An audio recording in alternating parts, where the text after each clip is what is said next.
yang tidak hadir? Hadir. Alhamdulillah. Baik, kita langsung saja mulai. Hari ini kita akan belajar mengenai ekonomi syariah. Sudah pernah dengar? Nah, apa sih itu ekonomi syariah? Ada yang tahu?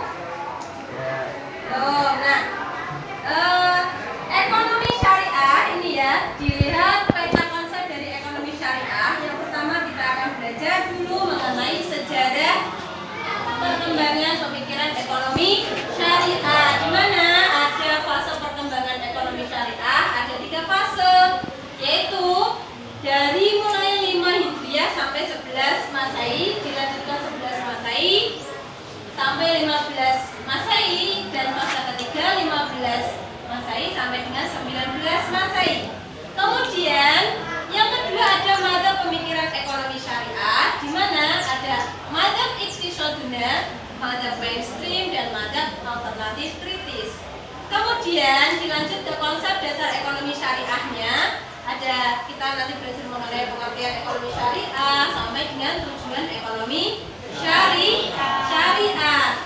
Kemudian ini ya, saya ambilkan dari M. Amanan bahwa ekonomi syariah merupakan ilmu yang mempelajari masalah ekonomi rakyat yang diilhami oleh nilai-nilai Islam. Nah, dengan prinsipnya tauhid, keseimbangan, kehendak bebas, dan bertanggung-jawab. Nah, fase perkembangan yang tadi ini bisa dilihat. Fase yang pertama ada Zaid bin Ali atau Abu Hanifah. Kemudian fase yang kedua ada dari Al-Shatibi dan dari Ibnu Khaldun, dan yang ketiga dari Syekh Waliullah dan Muhammad Abdul. Nah, dilanjut ya. Ini jika kamu mengenal yang ada gambar di sebelah kanan, itu namanya Ibnu Khaldun. Yang dengan nama lengkap siapa anak-anak?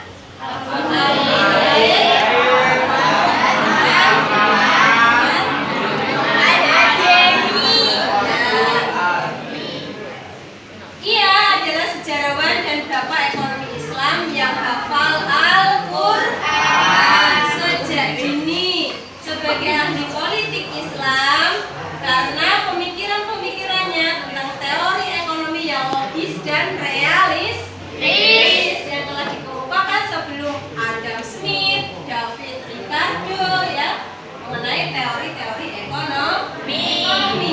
Nah, pokok pemikiran dari Ibnu Khaldun ini intinya adalah dari permintaan dan penawaran, demand dan supply. Nah, yang kedua dari konsep Abu Ishaq Asy-Syatibi ya, dengan konsepnya Maqasid al-Syariah. Apa saja konsepnya yang ada di dalamnya? Agama, jiwa, akal ya, punya akal, punya keturunan, dan memiliki harta. Inilah konsep dari Abu Ishaq Asy-Syatibi. Tujuan dari ekonomi syariah yaitu untuk mencapai kebahagiaan di dunia ini sampai dengan di akhirat. Pengen apa Batan? Pengen ya, yang melalui suatu tata kehidupan yang baik dan terhormat ya, harus ucapkan yang baik dan terhormat. Jelas? Nah, ekonomi syariah ini nanti ke depan sampai 2024, insya Allah Indonesia akan menjadi tuan rumah ekonomi syariah. Bagaimana caranya?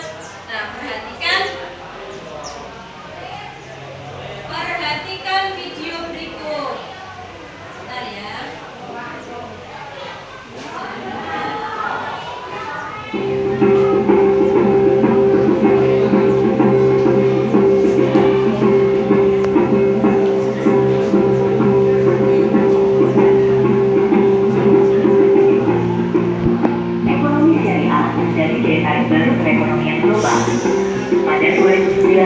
pengeluaran konsumen muslim dunia mencapai 2,02 triliun US dollar, tercakup sektor keilmuan, informasi, komunikasi, sosial, travel, media, dan rekreasi.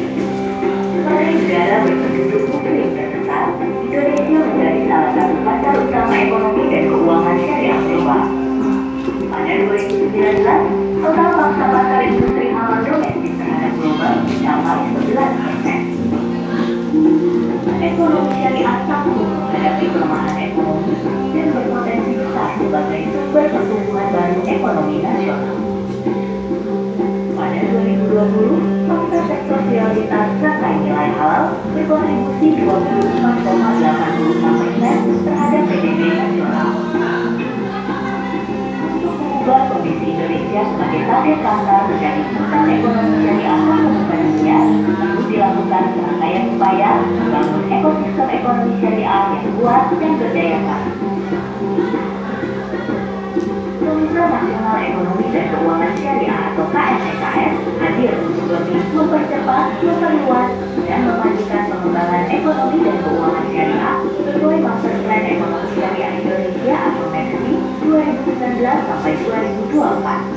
Beberapa kegiatan yang dimasukkan di dalam MEXI itu adalah pengembangan daripada industri produk halal, kemudian terus melakukan pengembangan jasa keuangan syariah, dan juga mendorong munculnya kegiatan jasa keuangan sosial syariah yang diharapkan semakin hari semakin besar.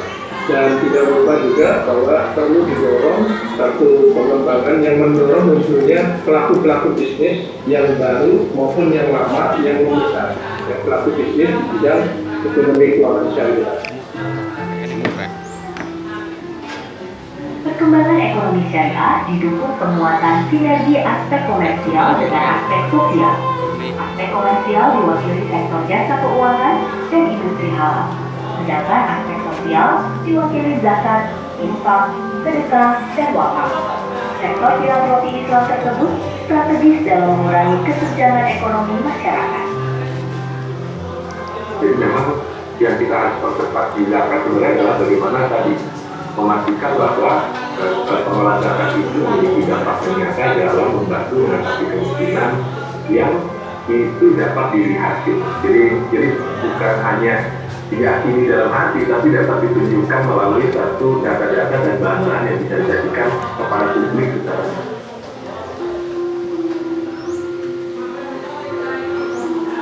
Salah satu terobosan dalam pengembangan keuangan sosial syariah terwujud dalam bentuk jadwal tabligh subuh atau Setelah melihat video tadi, ini sudah saya bagi kelompoknya, nggih. Nanti setiap kelompok menjawab beberapa pertanyaan. Untuk kelompok 1 diwakilkan oleh kelompoknya Mbak Nia, menjawab mengenai ini, Indonesia ini digadang jadi pusat produksi halal dunia.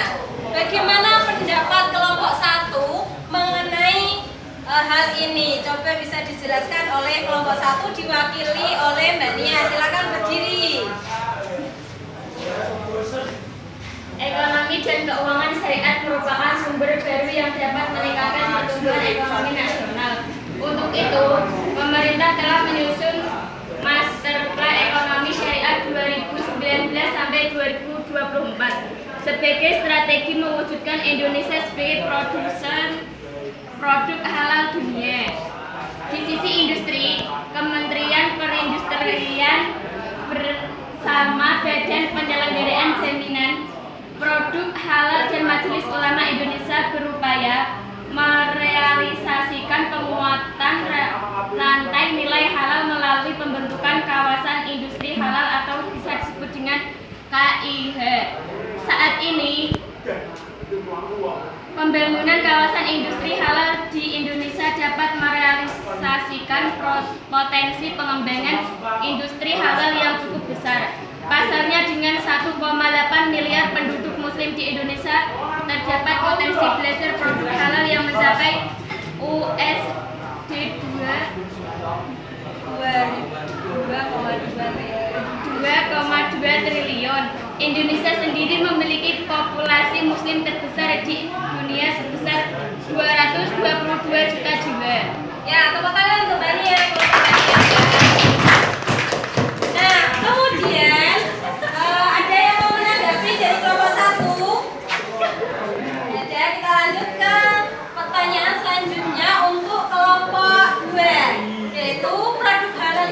Indonesia ini membuka kekuatan domestik kita memenangkan persaingan global. Nah, ini bisa dijawab oleh kelompok 2. Bisa diwakilkan Mbak siapa? Dini?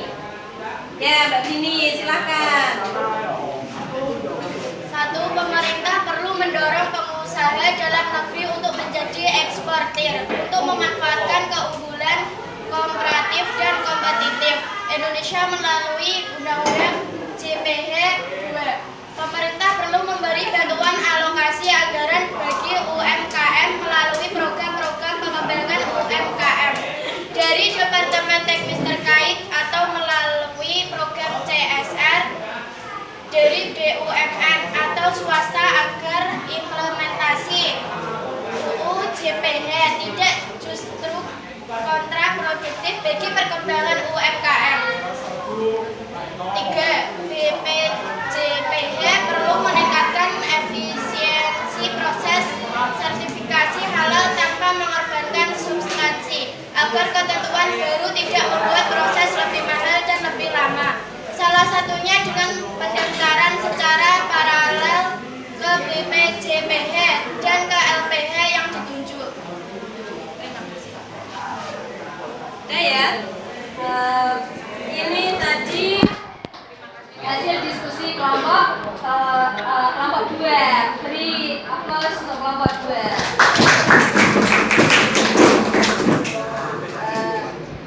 Nah, dapat disimpulkan bahwa pertemuan kali ini mengenai ekonomi syariah, kita semua sudah belajar tentang apa? Yang pertama, bareng-bareng ekonomi syariah.